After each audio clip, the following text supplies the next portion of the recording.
Yeah, so we are joined by a new panelist who, as said earlier, he couldn't join us because of some of his works. So, welcome back, Bhanu. And I think he's starting to talk about Sunrisers Hyderabad, which I guess is his favorite team, maybe. Let's see. No, not at all. Hey, Vaishak. Hey, Rohit. Thank you again. Nice to see you boys once again. This year's IPL has been nothing short of entertaining. It's given us so many great games, great spectacles within some of these games. Sometimes losing teams have performed fantastically and has been a pleasure to watch. And during these Corona and COVID times, I especially have enjoyed IPL a lot. Speaking specifically about, I think Sunrisers Hyderabad, they have 2 games left. I think their destiny now lies not just in their performance anymore, but also in the fate of how other teams perform for them to qualify. But quickly looking back at the 12 games that have completed, I think they're sitting at 10 points before they play Bangalore later today. Of course, their star player, without a doubt, has been Rashid Khan. I mean, we all don't have uh, any doubts in our favorite player of that team. He's a consistent player, match after match, 3 wicket spells, and giving less than 4 or 5 runs in every over. So it's been a fantastic performance by him for sure. And Captain Warner definitely started the tournament, at a high, scoring 50 plus scores consistently, leading the way for SRH along with Bairstow. But I think in the later half of the tournament, things haven't been as good for him. He struggled with, converting his starts to good big scores or, play that long innings for the team. So I think for SRH, their biggest worry has been finding their consistent performer throughout the tournament, apart from Rashid Khan in their batting department. They've really not had anybody step up throughout and come and play either those quick 30-40s at the end of the innings or play through the innings more than a couple of times, like KL Rahul has done or Shreyas Iyer has done for a couple of the other performing teams. Speaking also of their bowling performance, one standout name that definitely comes to mind for me is Natarajan. I think he's definitely tried a lot of variations when he comes to bowl. He's troubled his batsmen with his, seaming in swingers. So he's definitely been a great find. And I don't know why, but I would love to see him play Test for India. I feel he has great temperament to do those long 8-9 over spells, in Test matches. I hope to see more from him in the future. But apart from that, I think for SRH, there really is no other spark, or there really has been no other highlight in my opinion. They started off the tournament, of course, with a close game with RCB, which they lost by 10 runs, I remember, and then had to go through a very bad loss with KKR, where KKR defeated them by 7 wickets. But I think what worked for them was the next few games, where SRH came back to back against Delhi and Chennai, got to 4 points, after 4 games, and everybody started looking at them before their game with Mumbai Indians, I remember.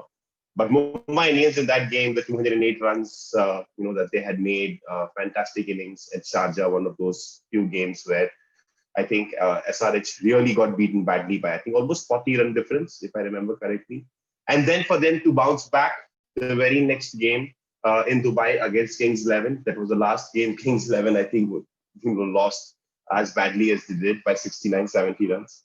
But I think ever since then, Sunrisers has just struggled to come out on top, right? They lost back-to-back matches with Rajasthan, with Chennai, and then, of course, the Super Over with KKR. How can we forget that? That was a long game. But I think ever since then, SRH is just now, finally the last 2 wins has given them some spark because the other teams are not performing as well. Delhi has lost games now. RCB has dropped points. So I feel the next 2 games for SRH is a great chance to get to 14 and try to make it to the top 4 if some of the other teams keep losing. But yes, lost to watch and lost for the team to work out. I think they have to find, another bowling option, a pacer for Rashid Khan to be supported by. They are definitely missing Bhuvaneshwar Kumar. I'm sure his presence in the tournament would have made a difference because 4 overs from him game after game, would have been high value, high quality overs, which SRH has definitely missed. But apart from that, finding the balance, finding their playing 11, also, using their foreign players a little more smartly is something that SRH needs to work upon, figure it out. And let's see how they do the next season. Yeah, so well said by Bhanu. I think the team composition is still under debate for SRH with Warner and Rashid Khan, who should be picked and how to get the four international players who are important for them. Let's get to another team who's still working out, who's still competing to get into the qualifiers and or eliminators. And let's see what happens with them. It's again another cult team in Kolkata Knight Riders. What do you have for them, Bhanu? Kolkata Knight Riders, Kodbo, Lodbo, Jeetbo. I think the one thing guaranteed with Kolkata is their matches are never boring. I think they either end too soon or they take you to the wire. Uh, and I think that's also been the theme for the team this year. They've struggled to find the balance, and they've struggled to pick the 11 players that they can bank on game after game. No other team has had to change captaincy through the tournament, so that also goes to show about how unstable the team might, the team camaraderie might be, or what the team might be going through. But I think it also reflects in their performances. They really haven't had a chance to find their star player in all. I think Pat Cummins is the one name that comes to mind at the end of 12 matches now, and if you rank him in the top 10 players of the tournament, I think he really will feature nowhere.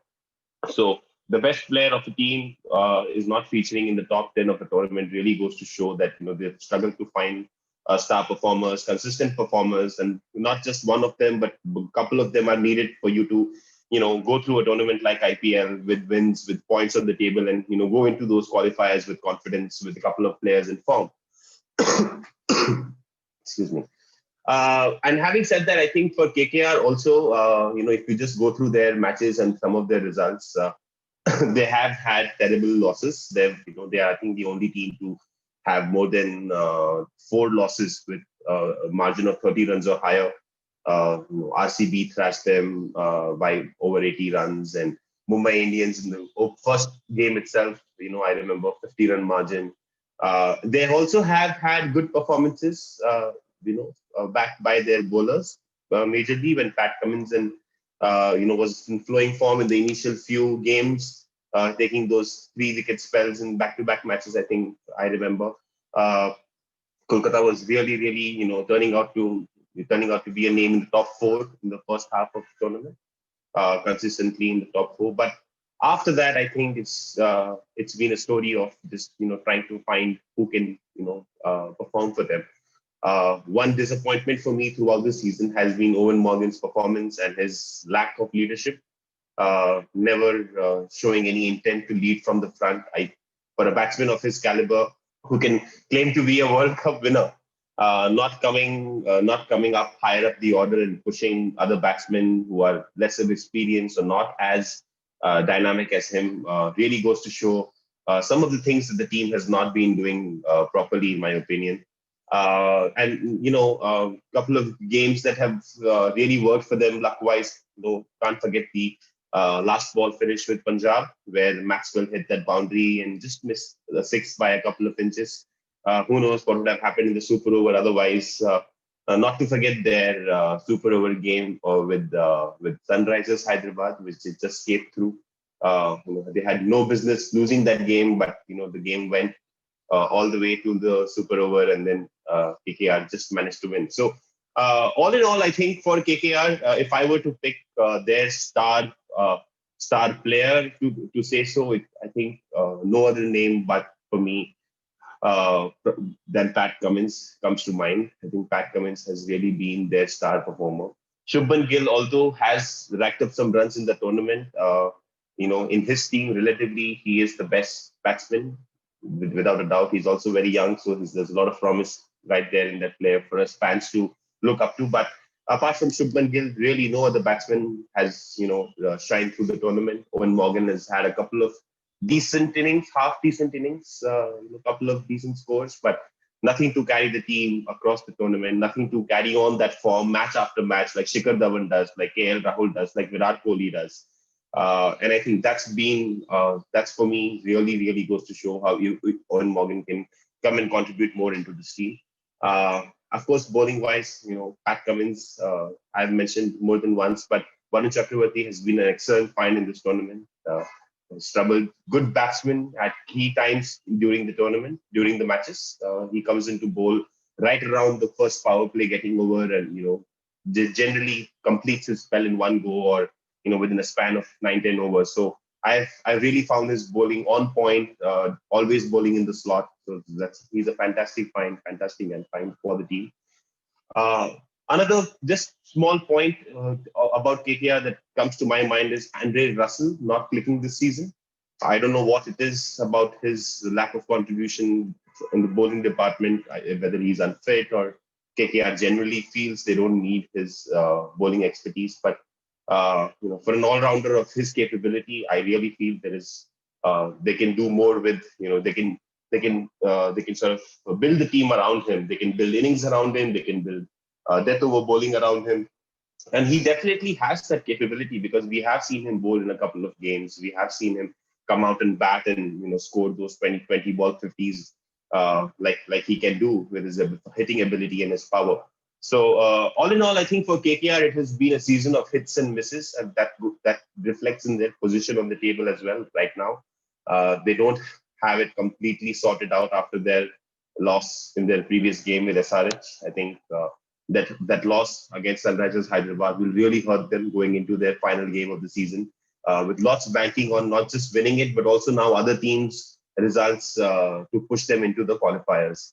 And even if they do make it into the qualifiers, I don't see them making into the top two. So they'll have to really play out of their skin, turn things around, and put their best game out in the eliminator match to have any chance of winning the trophy this year. Good job about KKR. As possible, let's the KKR fans be optimistic as much as they can. Let's move on to the next team. Chennai's Super Kings fan is here, having been for a decade in Tamil Nadu. Rohit must have heard a lot of whistles. So let's hear from Rohit. Do you still miss the whistles? Firstly, I want to say I am not a Chennai Super Kings fan. Yes, I was in Tamil Nadu for a good 7 years, and that was actually that was actually a good struggle because when I was in Tamil Nadu in Chennai, especially, I was supporting Bangalore. I support Bangalore all the time, and I have experiences where I've actually supported Bangalore and gone to stadiums to watch Chennai versus Bangalore, supporting Bangalore. But unfortunately, at that time, Chennai was a dominant team, and I was always in the losing side. So in some ways, actually now seeing Bangalore, showing what success they have and Chennai struggling, it's kind of makes me happy. But anyways, having said that, I'm here now to talk about how the Chennai review has been. So I've worn a CSK shirt just to show whatever little support I have to Chennai. Uh, Again, I'm a big fan of Dhoni, so maybe that's some part of it. Uh, that actually says that yes, I can support Chennai a bit. Anyways, coming to the team as such and the tournament for them. So CSK before the tournament was called as the Dad Army. And the pre-tournament review, if you remember, we had actually talked about how CSK has the weakest squad going into the tournament, and for them to repeat what they did in the last 2 seasons, we had explained that it is really tough for them because I personally felt that they overexceeded their capabilities in the last 2 seasons, and every player played to their limits, and it's very difficult for them to repeat it again. And given that they're getting 1 year older, and that's exactly what happened in the tournament. This tournament started off really well for them. They beat Mumbai Indians, which was, I would say, a surprise. Now, given how the tournament is, you can see Mumbai has been the best team in the tournament. So actually, Chennai to pull off that win was actually a surprise. But then, that was the high point, I think, of the season for Chennai, because after that, in the next 10 matches, they lost 8 matches. And in those, the 2 wins that came against, one of them was against Punjab and one was against SRH. The win against Punjab was actually, I would say, a resounding win. They won by 10 wickets. They chased 178 without losing a wicket, which is really good. And actually, it gave some kind of false hope to Chennai, I would say. But again, they never could capitalize on that. they didn't have the capable players for them to really, to be fair. Yeah, but they couldn't actually capitalize on that. Um, and it was basically because they did not have the players capable for that. As I mentioned, the squad was very thin, and given that Suresh Raina and Harbhajan Singh did not take part, and they didn't have a replacement for them, so the squad is very thin, and that actually showed in the rest of the tournament. So, and the players who had worked in the previous seasons, they did fail. So, so that is what actually happened. But then I want to take few standout performance for them who actually did play their part for Chennai. One of them was Faf du Plessis, especially in the first part of the tournament. He did play really well. He actually in this tournament already has scored over 400 runs. A majority of it came during the first 7-8 matches, where he was the only one actually carrying the baton for them, at least in the batting. So he did play really well, but he did not receive much support there, other than one or two innings here there from Raidu or Watson. So that was one player who actually stood out, and not just his batting. Duplessis, even in the field, I felt through the tournament he has been one of the best fielders, not just for Chennai but in the entire IPL itself. There are some really good, stunning catches he has taken, some good fielding. So yes, he for me was one of the standout performers for Chennai. The other player, for me, who actually stood out for Chennai was Sam Curran. Now, Sam Curran really, again, showed his potential. Like, he has been someone who they call as a bowling all-rounder for England, really struggling to find his place in the limited over squad for England. But for Chennai, he was one of those real dependable players. He bowled 4 overs throughout the tournament. And not just that, in the batting, that is where I felt his presence was really felt. In the batting, when Chennai was struggling, he actually came in and scored runs. It's not it when, and that too he was moved around in the order. At times he was initially pushed as a finisher. At the finisher role he played well, and then later on, because Chennai was struggling, they wanted him in up the order. They asked him to open the batting, and he actually had some cameos opening the batting also. So he did play his part really well, but then lack of support really came into, and his contributions also did not end in success. So that was not a great thing, but anyways, that's what happened. Jadeja was another player I want to mention about. Jadeja, actually, from an overall point of view, Jadeja had I would say, an average season. But one thing that I really am impressed about Jadeja is that Jadeja had a very good season as a batsman. Okay, as a bowler, his season was average. Not every match he even bowled 4 overs and he was expensive at times. There were a couple of matches where he bowled economically, but as a bowler, he had I would say, an average season. And I think as an T20 bowler, I wouldn't rate him that very high. Given what he has been doing, not just this season, but even the previous seasons. But his batting, as we have seen, in for playing for India, his batting has improved drastically over the last couple of years. And in this season, he just showed he actually was one of the best batsmen, best finishers in for CSK. He, when I was looking at his stats, he has scored 232 runs for CSK at an average of over 40 and a strike rate of 170. So that just shows, his batting has actually evolved a lot. And I think going forward, maybe even for India, he can suit that role of number 7, because he might be able to fill in only maybe 2-3 overs, but he can definitely do the finisher's role. And he did that with aplomb for CSK in the recent match when they required 9 runs, 9 27 runs to win from 9 balls. He came and finished it with just like that. And that too against quality bowling. He was hitting Ferguson down the ground and scoring the shots. I think that deserves some credit. So he did bat really well. So that is couple of few positives that I want to take out. Now, while talking about positives, I do not want to miss out on Ruturaj Gaikwad. He came into the Chennai team only recently. I mean, he has played 5 matches, but his real presence came into once they really got eliminated from the tournament. So in the last 2 matches, he came in and scored 50s. So he has had good outing for them, and funny enough, Chennai has won those matches. So now it might look like, oh wow, why did not we pick Ruturaj from the beginning itself? But yeah, it's good to see these things some retrospect. It's easier to say things that why we didn't play, or why Chennai did not play Ruturaj over Watson from the beginning itself. And I think that's one of the things I want to actually say. Going forward, now Chennai does not have any future in this tournament, but I think going forward in the coming seasons, Ruturaj is one of the players which Chennai can look forward to. So that is one player they can play with.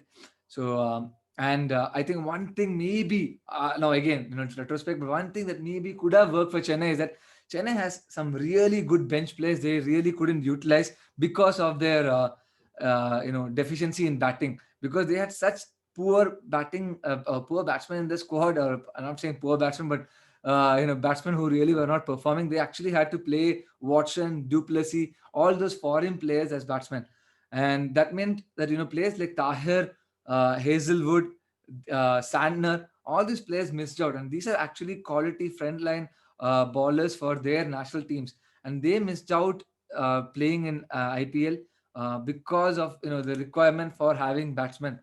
And I think that is one thing which Chennai will have to see. Chennai will need some local talent to step up in their batting to really go ahead and if they have to go ahead and win matches, because they have decent bowling, but it's their batting that actually is the weakness. So that's what I think my overview of Chennai is. Thank you. I think Bhanu might need to say something about it. Is it Bhanu about Chennai? uh, well, honestly, for Chennai, I mean, to start off with, I know a lot of fans don't like me because I don't like Chennai, but it also has to do because of how well Chennai has done in the past, how huge the set of expectations they carry with them even before the tournament starts. And just to add a little bit of drama, I think this year IPL for CSK fans meant a lot about Dhoni being only theirs and only theirs, because after retirement, that's the only team he now is associated with.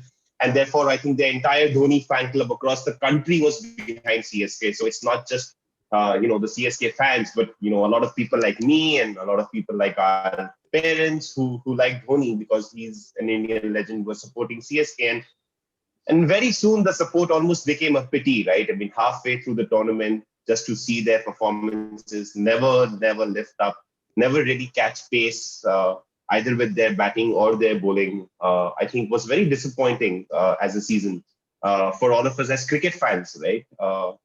Because it's almost like, watching a competitive game in any other sport, or, Rafael Nadal coming up in an opening game and not showing up at his best. The disappointment for a Federer fan in that game is also true, because you expect Rafael Nadal to bring out his competitive spirit in every game, and that's what we expect with Chennai.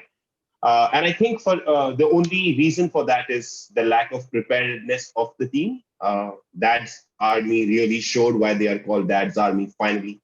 A lot of those players have had long breaks without any international exposure or just regular cricket regime in the last year or so.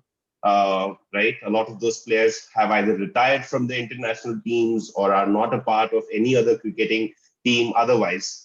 And a tournament like IPL requires brilliance in those 20 overs, game after game. So no matter what your numbers, no matter how many wickets you've racked up in the past, I think this IPL really showed temperament comes to play during those 20 overs.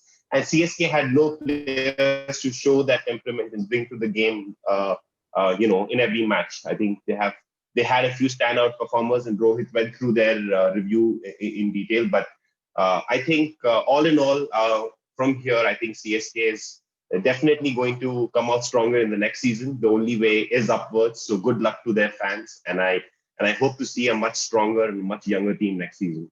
Yeah, that was a good review by Bhanu as well. I mean, his opinion about Chennai Super Kings and the fans, and really the emotion about MS Dhoni, someone who we treat as a legend. Yeah, that's one of the reasons why we are actually connected towards Chennai Super Kings as well. Let's move on to the next club. That is, Royal Challengers Bangalore. The CSK fan has talked about CSK. Now let's look at the RCB fan who has to talk about RCB now. Thank you, Vaishak. Once again, thank you. I think for a change, this season for the RCB fans has been way more hopeful and way more satisfying as followers.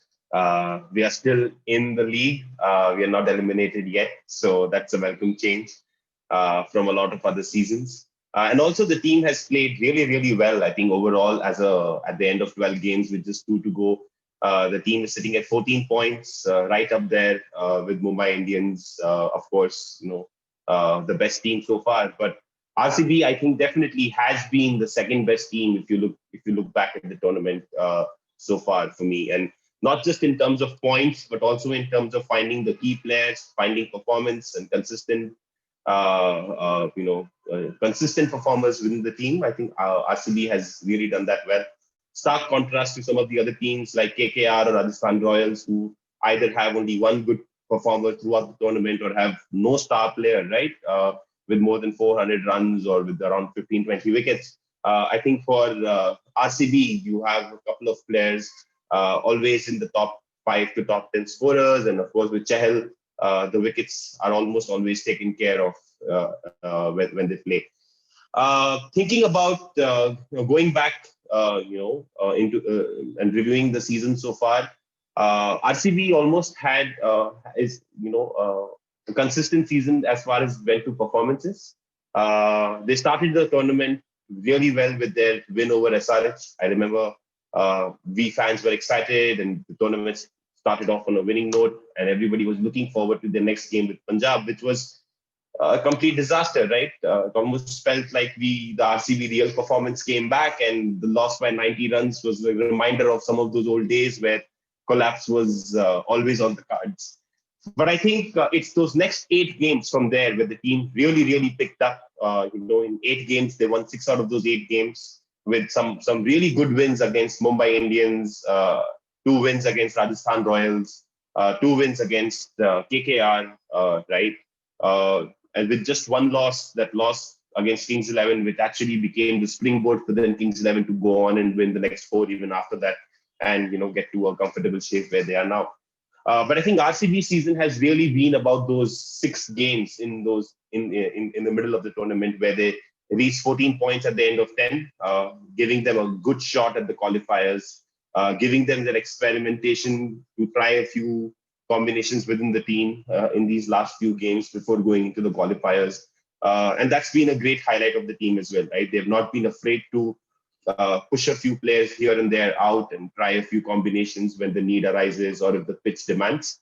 That also is largely due to the stability in the batting being provided by their top order. David Padikkal, Virat Kohli, and ABD have really been consistent at 1, 3, and 4 whenever ABD has come at 4. Other than Finch, who continues to be the only question mark in the team right now, with respect to his form and his contribution, I think otherwise the batting has done really, really well overall from an overall perspective. Bowling, of course, you cannot forget Chahal. I think Chahal has once again proven why he is one of the best spin bowlers in T20 cricket. He has 18 wickets, guys. Let's not forget that. The only other bowler in the tournament with more wickets than him is Bumrah and Kagiso Rabada, who are, in my mind, the best fast bowlers in the world that we have today in any format. So to be up there with these 2 names is definitely a compliment for Chahal. And I think what has really, really been a surprise for me in the bowling department at RCB has been Washington Sundar's use by Captain Kohli. He has opened the bowling. He has come to bowl the last few overs of the power play. He has, in fact, taken 12 wickets, which I think was nobody expected from him before the tournament started.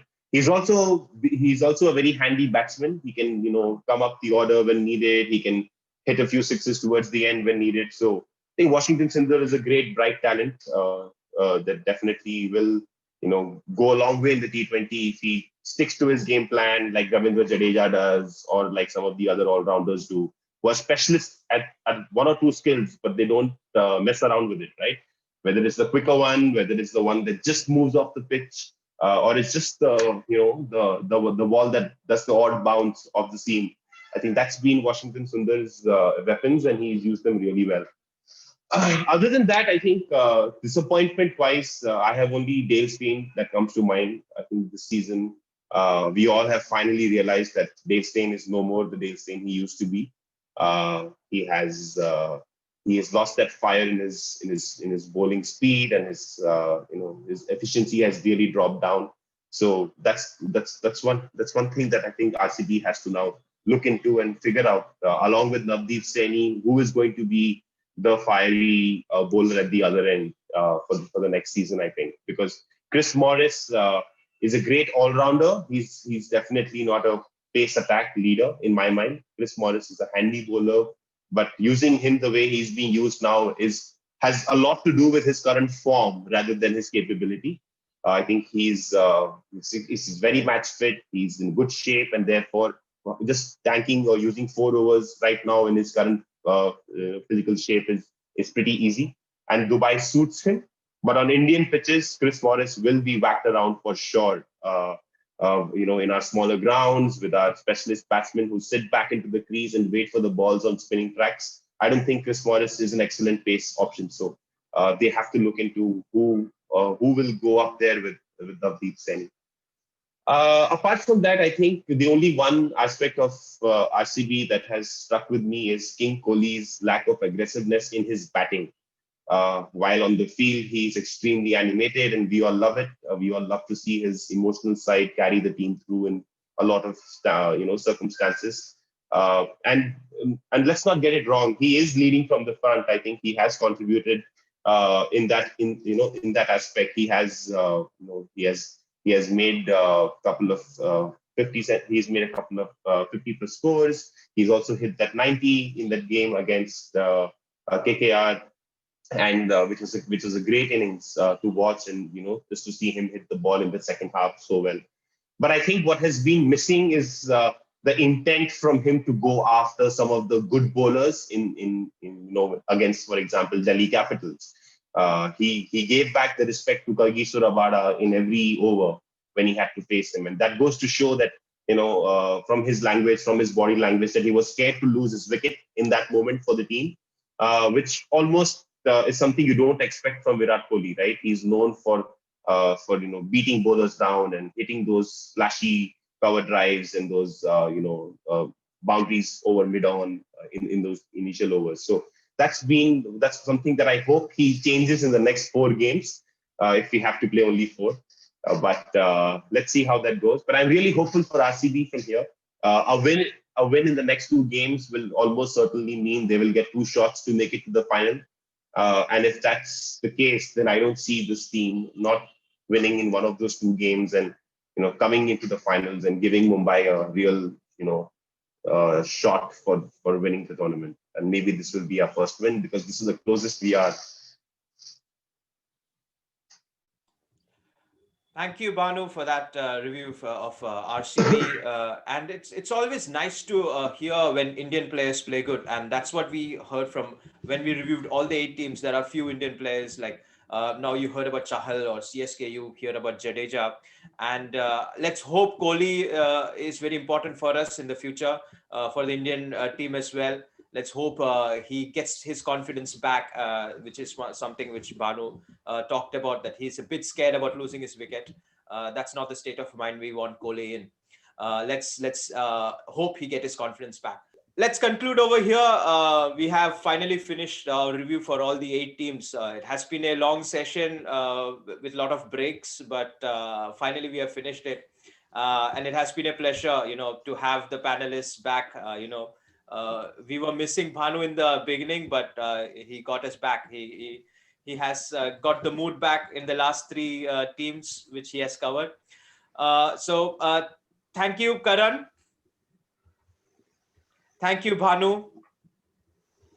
And thank you, Rohit.